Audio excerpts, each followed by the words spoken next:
Griffo's in here. We're going to get to you, Joe. We're going to get to you.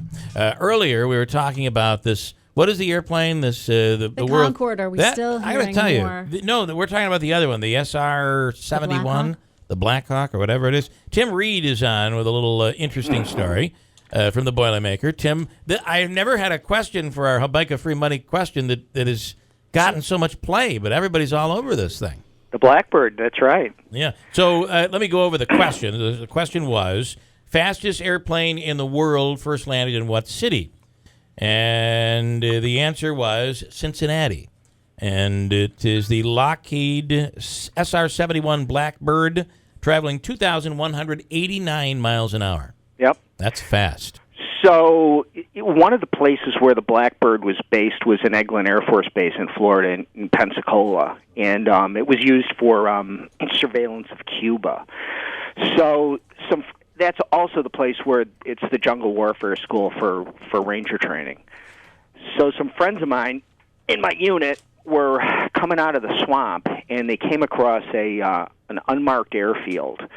And they're walking along, and all of a sudden they saw this, what looked like to them like a spaceship. And they'd actually come across the SR-71 field. They got, I don't know, probably within a couple hundred meters, and the nice air police came out there and said, "You can leave now." Wow. So, yeah. Yeah. And I only can imagine what must it be like looking up in the sky and seeing that plane go over. One of the things with it is that actually when they load it up with fuel, I've actually seen pictures of it when it's taking off. That it's actually it leaks. Fuel leaking out of the thing. It won't blow up or whatever it is, but fuel is just pouring out of this thing. I mean, you're literally riding a rocket. One last thing I want to do, and this is off the cuff here. I apologize, but I really wonder today what Vietnam veterans are thinking with what is going on. It's not about relations with Vietnam right now. It's about selling them weapons for people that fought in that war. It's got to be tough to swallow this today. Well, I think it's one of those things is that the enemy of my enemy is my friend, and I think a lot of this arming up is what's happening with the resurgence of the Chinese in the East China Sea. Yeah. And so now all of a sudden the Vietnamese are wonderful people. So it's a pretty crazy world out there. All right, Tim, I appreciate it. Thanks. Yep. And quickly, Leonard Bragg, Joe, I'm going to get to you, I promise. Leonard Bragg standing by. Wanted to quick. I can give you like 45 seconds, Leonard. Okay, won't take that. Okay. Okay. In 1980, I was deployed to Diego Garcia in the Indian Ocean, and we were part of the support group for an SR-71 that flew out every night over Tehran for reconnaissance. Wow. So, and that whole thing it was able to go undetected, or well, it flew at very high altitude, so it was. They couldn't detect it with radar, and plus it had this composite material that it just had some angles on it way before the stealth fighters. Right. But very interesting. It flew so high, they couldn't see it. All right, interesting. Leonard, thanks so much. I appreciate it. Bye. And the fact that this flew out of Griffiths, Mr. Griffo, pretty awesome, right? And a lot of things that flew out and into Griffiths was a regular training facility for Air Force One. Would do a lot of touch and goes at Griffiths. Looking Glass, which was really the special plane that was designed in the event of a nuclear attack, which would house the president, emergency site for the space shuttle when the space shuttle was there. So there were a lot of things that, from the aviation perspective, that really was done there beyond the Air Force Research Lab. And I recall the days when war would break out, because we used to do breakfast giveaways or something. You'd go onto the base and you deliver. Well, there were certain days I remember, especially when the Gulf War broke out, all of a sudden you couldn't get on the base. Or the protesters. Remember the protesters that would show up? It was a very multi-mission base, and there was a lot going on at that facility. All right, so you want to add something? What, NORAD, is it Griffiths or no? Yeah, it would be NORAD, and that is the Eastern Air Defense Sector, which is a part of it's a joint command, American-Canadian. And there's always a Canadian contingent along with a officer in charge of the Canadians, and we do that.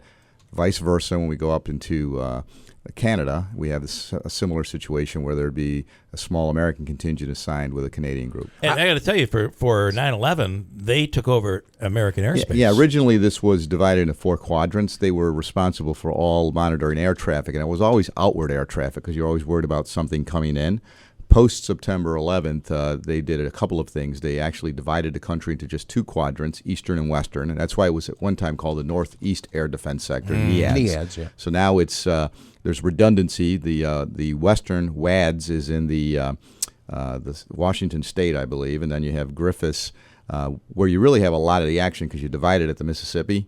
So obviously on the East Coast you have the national capital, and the largest city in the country. So they have the responsibility now not only for outward traffic but also monitoring inward what's taking place in the country with the FAA. And you didn't run for Congress? He's got all this information right off the top of his head here. The only reason I'd ask is because it was a big story, of course. Air Force General Lori Robinson, a week and a half ago, became the first woman to lead a top-tier U.S. warfighting command, which is NORAD, but she's out in Colorado. Colorado Springs. There's 2. Yep. Okay, that was my question. They handle Santa Claus, and here in Rome, we handle the security of the nation. I think that's how it breaks down. Actually, NORAD is, if you remember, you've heard this, it's in Colorado Springs, and you see the Cheyenne Mountain. If you've ever seen some of the movies where they show the big mountain where they're underground and everything, that is where the major command is stationed in the event of any type of major conflict. Okay.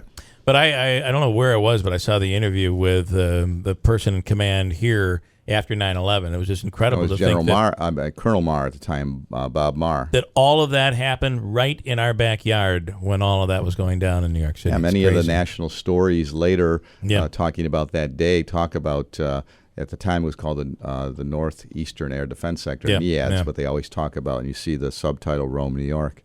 Awesome. Andrew, quickly, and then we had a listener question really quick. Have some paw prints to track here. Yes, that wanted to ask about the nuclear weapons that used to be stored at Griffiths. If there was any truth to that.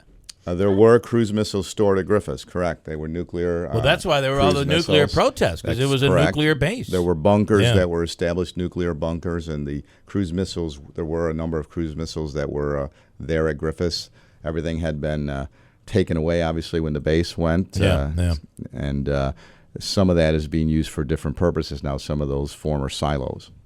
Very interesting stuff. A lot of history coming out of Rome. All right, there, former Rome Mayor Joe Griffo.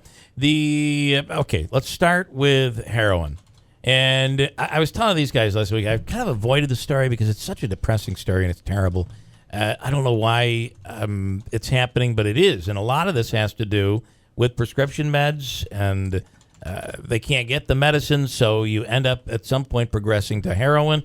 There is a terrible problem. I'm seeing the number of overdoses that our authorities are dealing with here right now, and it's enormous. Yeah, this is a significant problem. It's a scourge in our society right now.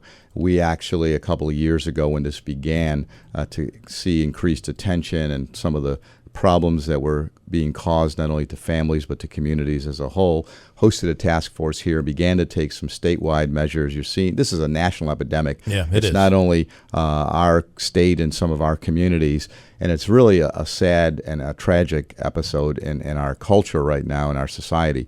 So what we're trying to do is to look at this from a number of perspectives.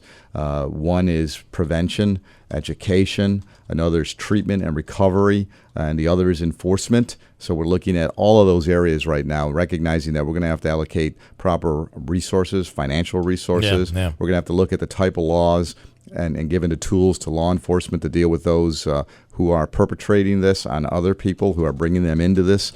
So it's and when you listen to the addiction and recovery experts, the treatment people, it's really interesting because a lot of people think they're just going in to do this because they get this high.